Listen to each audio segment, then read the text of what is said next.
ለየለን ማህበረሰብ ጤና ጣቢያ ገንብተናል። በወረዳችን ብዙ ትምህርት ቤቶች ገንብተን ልጆች አቧራ ላይ አነስተን በተሻሻለ ትምህርት ቤት እንዲማሩ አድርገናል። የትምህርት ጥራት ከፍ እንዲል አድርገናል። በወረዳችን በተለያዩ ቀበሌዎች የጤና ተቋማትን አለማን መሰረት አድርገን ማህበረሰብን አስተባብረን የጤና ጣቢያዎችን እንዲሻሻሉ የጤና አገልግሎቶች ከፍ እንዲሉ አድርገናል። ስለዚህ አለማን የበለጠ አጠናክረነው ማህበረሰባችን ያለውን ሀብት እንዲያሰባስብ በአንድ ላይ አድርጎ ቀጣይም ከዚህ የበለጠ እስከዛሬ ድረስ ከመጣንበት በዘለለ ሀብት አሰባስበን ማህበረሰቡ የሚጠቅሙ ስራዎችን እንሰራለን ማለት ነው። ህዝባዊ መሰረቱን በማስፋት በቀጣይነት በማሳደግ የራስን የልማት ችግር በራስ አቅም ዋናው ያልማ ኮንቱኑ የራስን ልማት በራስ አቅም የመፍታት ወይም በራስ አቅም የመፍታትን ልማት ያዳበረ የመጣ ማህበር መሆኑን የራስን ችግር በራስ አቅም ከመፍታትን በላይ አካባቢያዊትን የፍትሃዊነትን የመጠየቅ ለምሳሌ አልማ ከዚህ በፊት የሚታወቀው በወረዳ ደረጃ አንድ ወይም ሁለት ፕሮጀክት መፈጸም ነበር። ከ2011 ጀመርንና ቀበሌያዊ ስናደርገው ግን ቀበሌ እኔ የምሰበስበው 1000ም ሰጠው 500ም ሰጠው 600ም ሰጠው የምሰበስበው ለራሴ ሀብት ነው በሚል ከዕለት ዕለት ሀብት ማሳደግ ይቻል ነበር። ከ50 ወጥተን እስከ 1000 ብር ድረስ 700 600 800 የሚሰበስቡ በርካታ ቀበሌዎች እንደነበሩ ማሳያ ነው። ከዚህም አልፈን ለክልል ተሞክሮ የነበረ ወረዳ ክልሎች በጣም ብዙ ከክልል ርዕሰ መስተዳድሩ አንስቶ የአልማ ቦርድ ሰብሳቢዎች መጥተው የመረጡበት ተሞክሮ የተወሰደበት ወረዳ እንደነበረ ማስታወስ እፈልጋለሁ። በትምህርት በጤና የስራ ዕድል ፈጠራ የክልሉን የልማት ፍላጎት በማሳካት የላቀ አስተዋጽኦ ማድረግ የመተግበሪያዊ ስትራቴጂያዊ ዓላማዎች ናቸው።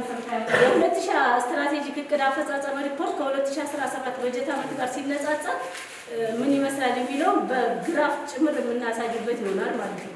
ለምሳሌ እንደነገርኳችሁ ሀብት የምንሰበስብበት የህብረተሰብ ክፍል አለ፣ አርሶ አደር አለን፣ ደሞዝተኛ አለን፣ ሴክተር መስሪያ ቤትና ተማሪ፣ ነጋዴ። እነዚህ መስሪያ ቤቱም በ2017 ዓመተ ምህረት ጥቅል እነዚህ ሁሉ አርሶ አደር አሁን በእያንዳንዱ ከሚሄድ ማለት ነው አርሶ አደር፣ ደሞዝተኛ፣ ሴክተር ተደምሮ 31665 መፈጸም ነበር።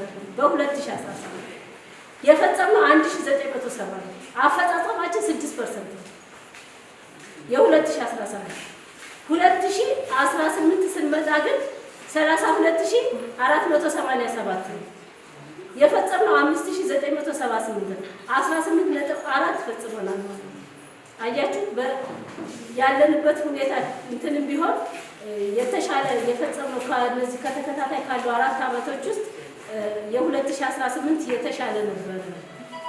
ወደ ከተሰጠን እቅድ ላይ በዝርዝር በብር ደግሞ ታዩታላችሁ የተሰበሰበውን ሀብት ማለት ነው። ይሄ በሰው የሚያሳይ እቅድ ነው ማለት ነው። 5978 ሰው ሰብስበን ይሄም የሆነበት አርሶ አደሩን ታች ወርደን አግኝተነው ሳይሆን አስተዳደር ምክር ቤቱ በፈቀደልን አገልግሎት ሲመጡ ተብሎ ከጥር ጀምሮ ከሌሎች ገቢ ሰብሳቢዎች ጋር በተሰጠን ውሳኔ መሰረት በዛ ፍጻሜ ያገኘ ገቢ መሆኑን እንዲታወቅልን እና አስተዳደር ምክር ቤቱ ትልቁን ድርሻ የሚወስድ መሆኑን ልታዩልን።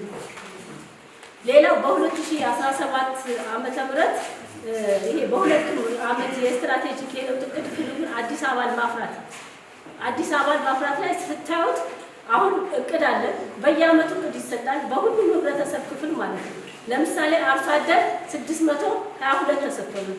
እኛ ግን የፈጸመው 1126 ነው። አገልግሎት ሊሰጥ የመጣው አብዛኛው ወጣት ማህበረሰብ ይመጣ ስለነበረ የዛን ድል ተጠቃሚ አግኝተናል ማለት ነው።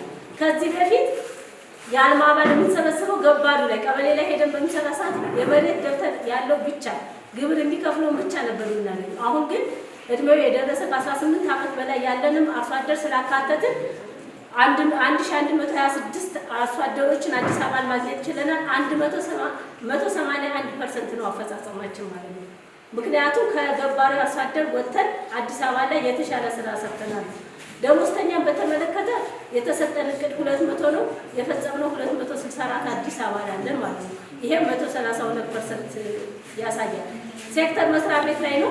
ሴክተር መስሪያ ቤት የወረዳ የሴክተር መስሪያ ቤት አባል የለም።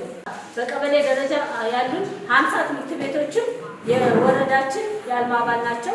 አባል ያልሆኑትን በዘንድሮ ዓመት አፍርተናል። እነዚህን እናያቸዋለን ማለት ነው። ምክንያቱም አብዛኛው ሴክተር መስሪያ ቤቶቻችን አባል ስላልሆኑ በሴክተር ላይ ያለን ዝቅተኛ እንደሆነ የሚያሳይ አፈጻጸም ስለሆነ ማለት ነው። ተማሪ ነው መፈጸም አልቻልንም፣ ምክንያቱም የተማሪ አባል የለንም እንትኑን ማለት ነው። የ2018 ስንመለከት በአርሶ አደር ላይ እቅዳችን 1381 ነው።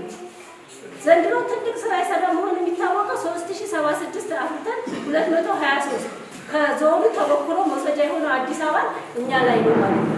ምክንያቱም በርካታ የአርሶ አደር አባላችንን ማግኘት ችለናል። 264 የመንግስት ሰራተኛ ተሰጥቶን አምና ጉባኤ ካስታወሳችሁ ስንወያይ ሁሉም የመንግስት ሰራተኛ ሴክተር ኃላፊ በኃላፊነት ይዞ ጉባኤ ላይ ጸደቁ። አንዱ አካል ሁሉም የመንግስት ሰራተኛ አባል መሆን አለበት ተብለው ሙሉን አባል አድርገን በነገራችን ላይ በዚህ ላይ በክልሉ እውቅና የተሰጠበት ዘንድሮ ከእኛ ወረዳ ውጪ ሁሉም ክልል ወረዳ ላይ ያሉት የመንግስት ሰራተኛ አባል የማድረግ ትልቅ ተልዕኮ ተሰጥቶት እየተሰራ ሌሎች ወረዳ ላይ እስቲል ሸዋሮቢት ከተማውን ይዛችሁ አጣዬ፣ ደብረሲና ሁሉም ይሄንን የኛን ተሞክሮ ወስዶ የመንግስት ሰራተኛ አባል የማፍራት ጋር ትልቅ ስራ የተሰራ መሆኑ ከ264 ወጥተን 753 የመንግስት ሰራተኛ ይሄን ትልቁን ድርሻ ደግሞ የሚወስደው ትምህርት ነው። በነስከ አርሶ አደር ነጋዴ ከሴክተር መስሪያ ቤትና 4937 አዲስ አበባ ላይ ማፍራት እቅድ ይዘናል። አሁን ይሄ እቅዱ ማለት ነው በየአመቱ አዲስ አበባ ሊሰጣል ብያቸዋለሁ። ስለዚህ አምና የመንግስት ሰራተኛ አባል ያልሆነ ዘንድሮ አባል የማድረግ ስራ እንደምንሰራ ከቀበሌ እስከ ወረዳ ያሉ ማለት እንደገና ደግሞ አርሶ አደር ነጋዴ ሴክተር የወረዳ ሴክተር መስሪያ ቤቶች እነዚህን ታሳቢ ተደርጎ 4937 አዲስ አበባ እቅድ ተሰጥቶናል ማለት ነው። ነባር አባል ከማስቀጠል አንፃር 20944 ተሰጥቶናል። ጠቅላላ እነዚህ እንደቀ ሲሆን በህብረተሰብ ክፍል ሲተነተን ያው ጥቅል ለምሳሌ በደሞዝ 1450 በአርሶ አደር 18156 በተማሪ 1290 በሴክተር መስሪያ ቤትና 51 ሲሆኑ በአጠቃላይ በ2000 በጀት ዓመቱ እነዚህ ጠቅላላ ከላይ የተቀመጡትን 4937 አዲስ ነባር ደግሞ 20944 የማስቀጠል ስራ ተሰርቷል ማለት ነው። ሌላው ከክልልና ከዞን በመጣ አቅጣጫ አዲስ ፕሮጀክት ለማስጀመር ለአንድ ፕሮጀክት ከሚፈልገው ከ70 በላይ በጀት ካልተያዘ በስተቀር አዲስ ፕሮጀክት ይሰራል ብሎ ይሄ ጉባኤ ያጸድቃል ማለት ነው። ለምሳሌ አልማ እዚህ ፕሮጀክት ላይ ከጸደቀበት ውጪ መስራት አይችልም። ይሄ ጉባኤ በአመት ውስጥ የሚሰበሰቡበት ዋናው ዓላማ በ2019 ሊሰሩ ያሰቡትን ዋና እቅዶች ፒላር አጽድቆ ይሄዳል።